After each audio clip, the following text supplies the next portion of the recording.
لا تهتمي بكل ماي يا خويا قوم وياي.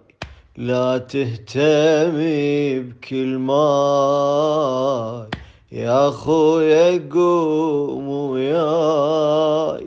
كسرة ظهر بيه مد ايدك عليا يا خويا قوم وياي. عباس جيت من الخيم قالوا لخيك طايح. كسرة ظهر هذا الخبر والنظر صوبك رايح. وجدام احس يتراجفن راح العضيد المالح.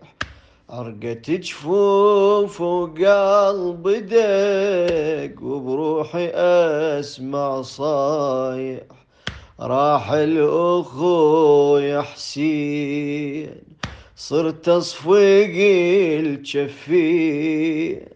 عباس رد ليا مد ايدك عليا